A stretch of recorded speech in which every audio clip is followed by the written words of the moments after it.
Ladies and gentlemen, welcome to another segment of Classical Greek Values and Modern Realities, sponsored by the Aristotle and Alexander Press. Today's segment is called The Fine and Dramatic Arts from Homer to Hollywood. And with us, we have again today Harrison Sheppard.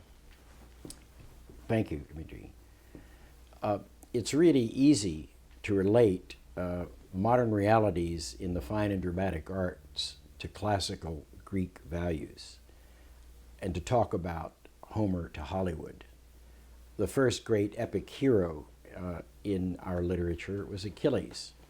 The film Troy, produced just a year or two ago with Brad Pitt, tells the tale of Achilles and Hector and Paris and Helen. Hollywood still draws on the epic of Homer, both the Iliad and the Odyssey. The fact is that Odysseus was the second great epic hero and is the subject of films, both here in America and abroad.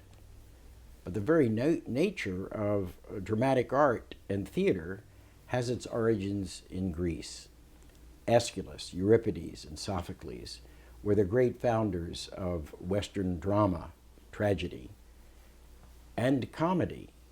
Aristophanes' play, The Clouds, which spoofed Socrates, showing him to be living in a basket, is the source, one of the earliest sources of our ideas of comedy and satire.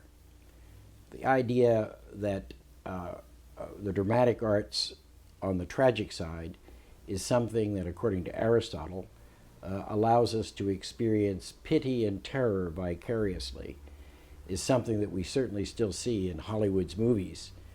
When we see the terror of horror movies, the violence that can inspire fear in action movies. We have no difficulty going from Homer to Hollywood in understanding how deeply ancient classical Greek values have influenced our fine and dramatic arts. Sculpture certainly had its origins in ancient Greece. We still admire the ancient classical sculpture as much as any works of art in the Western canon. Homer to Hollywood simply sums up the fact that in terms of classical Greek values and understanding what moves us as human beings in the great drama of life are still the same things that were tried to capture, at least in good movies. In the book that Aristotle and Alexander Press is about to produce, Too Much for Our Own Good, every chapter actually begins with a movie.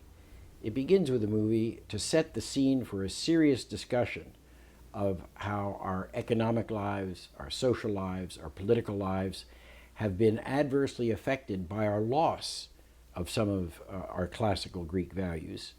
So we use the drama that had its origins in ancient Greece in the form of modern films made by Hollywood and foreign producers as well, to illustrate how much modern realities can benefit from a return to a greater understanding of the classical Greek values, particularly, as we have said before in these segments, the understanding of Aristotle, panmetron ariston, balance in all things is best.